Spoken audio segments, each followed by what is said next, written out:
खेमचंद शर्मा जी, आपने आज आतिशी जी को सुना होगा और वो लगातार तारीफ करती हुई नजर आई और एक उन्होंने सजेशन सचदेवा जी को भी दिया कि वो थोड़ा सा एक बार डाटा डाटा कैसे देखते हैं वो देख ले। लेकिन फिर भी मैं उन सबसे परे, हाँ, एक चैलेंज भी उन्होंने किया कि बीजेपी क्यों नहीं जिन स्टेट्स में रूलिंग है वहाँ की एजुकेशन पॉलिसी के बारे में बात करती है। फिर भी मेरा प्रश्न आपसे है कि दिल्ली सरकार जो दावे करती है कि उनकी शिक्षा नीति जो है सबसे बेहतरीन है, उन्होंने डाटा रखा नेशनल वाइज भी और दिल्ली का भी, कितना परसेंट पूरा नेशन वाइज भी और दिल्ली का भी, बीजेपी कैसे देखती है शिक्षा स्पेशली एजुकेशन मॉडल को दिल्ली सरकार के? सबसे पहले तो मैं आपको अप्रिशिएट करता हूँ, बहुत अच्छा टॉपिक आपने चुना है। एक ऐसा टॉपिक है जो आपसे भी लिंक है, हमसे भी लिंक है, सबके बच्चों से लिंक है। और दिल्ली सरकार ने बहुत ही कन्वीनियंटली 12th के बारे में बात की है। वहां भी इनका जो रिजल्ट है वो टॉप में नहीं आता। 10th के बारे में बात नहीं की।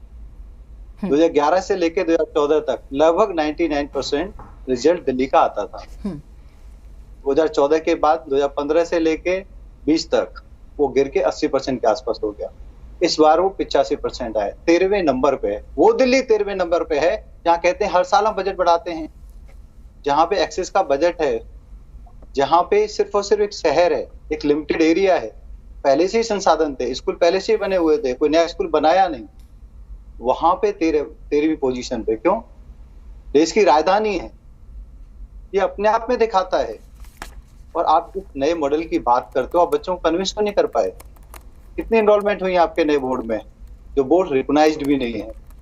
वहां पे आपने बच्चों को प्रेशराइज करके सो कॉल्ड जो आपके स्कूल ऑफ एक्सीलेंस है उनके बच्चों को वहां पे डाला। आप कंटिन्यूअस एवेल्युएशन की बात करते हैं, कंटिन्यूअस एवेल्युएशन सुनने में बहुत अच्छा है, लेकिन आप उसे क्वालिटी कैसे मेंटेन करोगे? ये पीछे और भी बोर्ड ने भी एक्सपेरिमेंट किया था, और आप एक्सपेरिमेंट बोर्ड वाले बच्चों के साथ क्यों कर रहे हो? उनके कैरियर के साथ क्यों खेल रहे हो? ये करना ही है तो 6 to 8 करो, देखो इफेक्ट देखो, इम्पैक्ट देखो, क्वालिटी देखो, और उसके हिसाब से फिर आगे करो। आप उन बच्चों के भविष्य से खेल रहे हो। आप बात करते हो बड़ी बड़ी, आप ये क्यों नहीं बताते आपका बजट जब सबसे ज्यादा है तो आज भी 80% स्कूल में प्रिंसिपल क्यों नहीं? आप प्रिंसिपल तक तो अपेंड नहीं कर पा रहे हैं। अगर एडमिनिस्ट्रेटर स्कूल में नहीं होगा, स्कूल में पढ़ाई कैसे होगी? 24,000 वैकेंसी खाली पड़ी हैं। लगभग 75% स्कूल में साइंस और कॉमर्स नहीं पढ़ाई जाती, जो कॉमर्शियल एजुकेशन है। आप प्रैक्टिकल एजुकेशन की बात करते हो। मैं भी सरकारी से पढ़ के आया हूँ। प्रैक्टिकल एजुकेशन के लिए, प्रैक्टिकल करने के लिए इंस्ट्रूमेंट और इंफ्रास्ट्रक्चर होना तो चाहिए। कोविड काल में सरकारी स्कूल में दिल्ली की पढ़ाई नहीं हुई। मगर अभी आपने सुना होगा खेमचंद जी, अभी आपने सुना होगा आतिशी जी को, जिसमें वो कहती है कि हमारी जो टीचर ट्रेनिंग है वो बेस्ट है। हमारी बुक से लेके, नोटबुक से लेके, बेंचेस से लेके, जो बेसिक फैसिलिटीज होती हैं।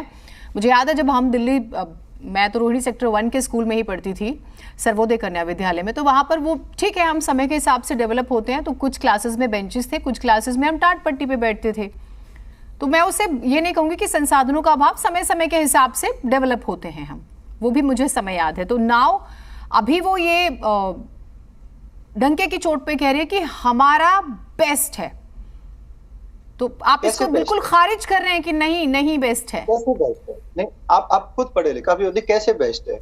अगर 75% स्कूल में साइंस और कॉमर्स नहीं पढ़ाई जाती, जो कॉमर्शियल एजुकेशन है, जो साइंटिफिक एजुकेशन है, जो आगे की हायर एजुकेशन के लिए कंपलसरी है, तो कैसे बेस्ट है? 25% स्कूल में पढ़ाई जाती है और 25% स्कूल में भी 24,000 पोजीशंस खाली हैं। वहां भी साइंस और मैथ के पूरे टीचर नहीं है। देखिए, तो कैसे बेस्ट पूरी दुनिया में मैं टीचर पे सवाल नहीं कर रहा हूँ, टीचर्स पे मैं सवाल नहीं कर रहा हूँ, बेस्ट हो सकते हैं। मैं सरकारी स्कूल से पढ़ के आया हूँ। उस समय के टीचर मेरे को लगता है कि आज से भी ज्यादा कम पैसे में, उनको सैलरी भी कम मिलती थी, वो रिस्पॉन्सिबिलिटी भी ज्यादा मानते थे, उन लिमिटेड संसाधनों में भी बहुत पढ़ाते थे, वो और भी ज्यादा बेस्ट थे। लेकिन आज जब आप नंबर ऑफ रेशो देखिए, स्टूडेंट वर्सेस टीचर रेशो देखिए, दिल्ली जहां पे इतने संसाधन है क्यों खराब है? अब सर तो एक सवाल तो आपके पाले में घूम के ऐसे आएगा कि पूरी दुनिया में, जो मेरे दर्शक नहीं जानते वो भी जान लेंगे। एक सेकंड अक्षय जी, फिनलैंड बेस्ट है एजुकेशन के मामले में। एंड स्पेशली क्या होता है ना, आप थ्योरेटिकली कितना भी पढ़ा समझते, सुल्तानपुरी में अभी 12वीं का रिजल्ट आया, एक बच्ची ने सुसाइड कर लिया 12th के रिजल्ट के बाद। हरिनगर में एक लड़के ने सुसाइड कर लिया। इकोनॉमिक्स में सिर्फ 3 मार्क्स नहीं आए थे, एक सब्जेक्ट में फेल हो गया। खबरें पढ़ने में ना देखिए, कलेजा, जब ऐसे बच्चे सुसाइड कर लेते हैं कलेजा बाहर आता है ऐसी खबरें पढ़ने में।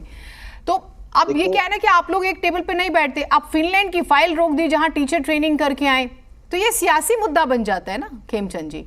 बहुत अच्छा सवाल है आपका। फिनलैंड की फाइल रोक दी, फिनलैंड भेजते किसको? कितने टीचर हैं आपके पास और वहां से यूटिलाइजेशन कितना था? एलजी साहब ने पूछा क्या? रोका नहीं कि भाई वहां की उपयोगिता क्या है, आप भेजोगे उससे क्या उपयोगिता है, क्या स्पेशल आप सीख के आओगे।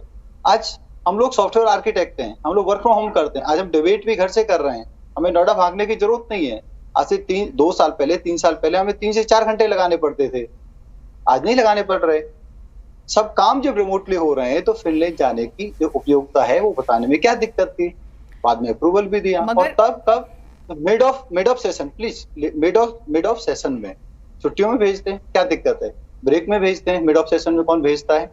तो उपयोगिता थी नहीं। उपयोगिता तो हर उस नेता की भी पूछ ली जानी चाहिए ना जो विदेश में घूम कर आता है, चाहे टीचर जाए, चाहे नेता जाए, चाहे कोई भी जाए, जाता तो जनता के पैसों पर ही है ना जो चीजें जुड़ी हुई हैं। तो बड़ी न्याय तो तभी होगा ना कि सबका हिसाब हो। बताओ भाई, इतना फूक कर आए हो तो क्या करा? आप समझ रहे हैं, आप समझ रहे हैं? तो टीचर्स का चाहिए, मैं उसे शॉर्ट में जल्दी से बोलेगा। सबकी पूछनी चाहिए और जो गए हैं सबको बतानी चाहिए, और हमारे नेता जाते हैं डिटेल में बताते हैं क्यों गए, और आज उनका इम्पैक्ट, उनका प्रभाव पूरी दुनिया में दिख रहा है। लेकिन केजरीवाल जी अगर किसी को भेज रहे हैं या जाना चाह रहे हैं या गए हैं तो बताएं, ये सबकी रिस्पॉन्सिबिलिटी है। ठीक है, व्हाइट पेपर पब्लिश करना चाहिए। हम गए तो क्या हमारे देश को मिला, क्या हमें मिला, क्या हमारी जनता को मिला, क्या वहां नेता तो अपनी सहूलियत के हिसाब से बताए ना बताए, लेकिन हम तो जरूर पूछेंगे। मैं तो जरूर पूछूंगी भाई आप वहां गए थे क्या लेकर आए हैं, मैं तो जरूर पूछूंगी।